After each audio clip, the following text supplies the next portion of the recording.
I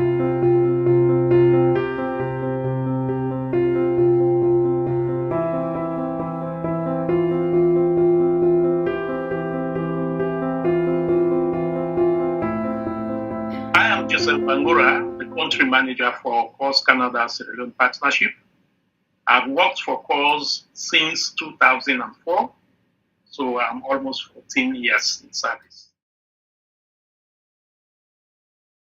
One of the problems has to do with most of the children not still attending school, not really going to school, and those going to school, there are those who fall along the way path, that is dropouts. This is a very serious problem in the education sector, and those that are even in school, the quality of education they have is not measurable as compared to most other developed countries. And health of children is another problem. The environment in which some of these children are born and bred are not too conducive for the health of children. And most of them end up having diseases which at times hamper them even from going to school. And there is also malaria, wherein the parents, even when they take these children to the hospitals, they don't have easy access. The hospitals are far apart, about 5 to 6 miles radius. And most of these parents, caregivers, cannot afford even the transport cost, not talking about the cost of medication and the bills they are charged. So these are key problems that children in Sierra Leone face. One of the reasons is that it's based on the traditions surrounding within the country, as I said. We have some tribes who believe that their children should not go to school. Instead, they should be helping them in their farms to grow rice and other vegetables and that. And they use them as labor, child labor, to help them produce crops and the like of it. There are also tribes here who feel that, like girls are not supposed to go to school. Girls are meant for the kitchen to support their colleagues, the younger ones, the siblings, and they should not go to school.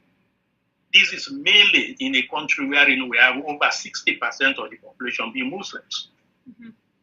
They believe that at least the girl child is meant for the kitchen and not really to go to school.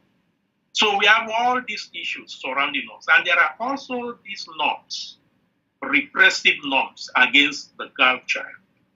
Even within the home, when a parent want to send one of the kids, a boy or a girl, they already have allocated types of jobs meant for girls and type of jobs meant for boys, even what boys could do, like the washing of the basins, the cups, these things. Even if a boy is there doing nothing, idling around, he will prefer the girl to come and do it, even though she is engaged with some other domestic work.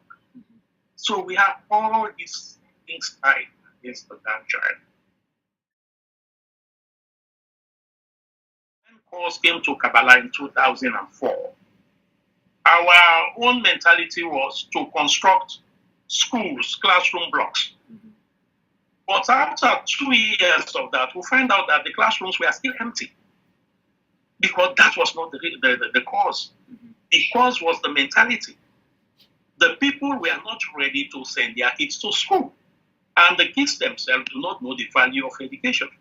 So we have to reverse our thinking and came up with community engagement, engaging the mindset of the parents, the guardians, and the children themselves through community meetings, through theaters, community theaters, through focus group discussions, and through the radio, disseminating the importance of education, talking about why children should go to school, the benefits behind children going to school.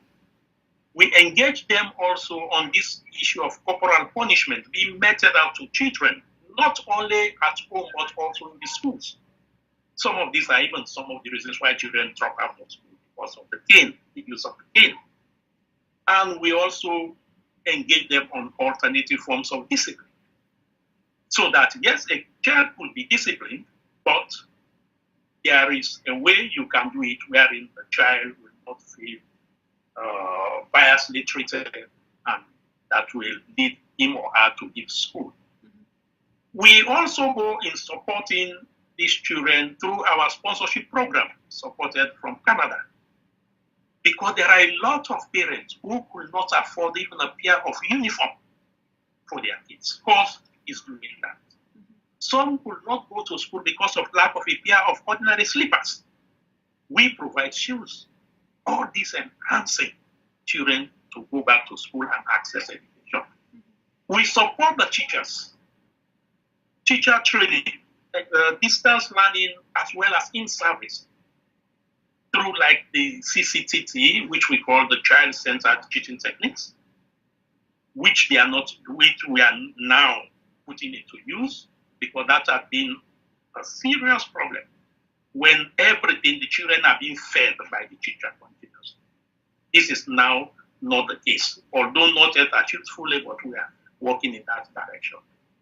We also engage the children to become part of the school system through the children's government.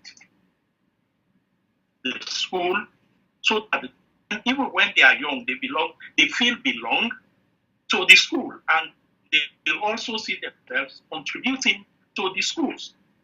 Because in most cases, adults think that children do not know anything. No, they do. And they know what they want their school to look like. So by giving them the opportunity, children can contribute also in the running of their schools.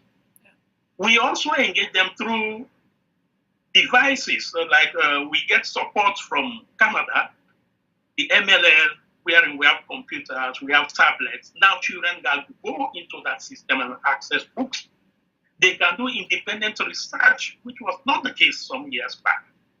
So all this course is going to support these children. And those that are right up there, like the girls, we have the bursary program, we have the peer literacy girls. We support them up to high school and up to tertiary, up to university. Yeah. This is all what we are doing. We support them with food for their lunch. We also support their school gardens with the technical team supporting the growing vegetables. And we also engage the community stakeholders and also the line ministries like the Ministry of Education and the Ministry of Social Welfare, Gender and Children's Affairs, as well as the local council based here, not only in Kabala, but also in the other districts of Tonkolili, Bombali, Moyamba, and Matu John, where calls is occurring.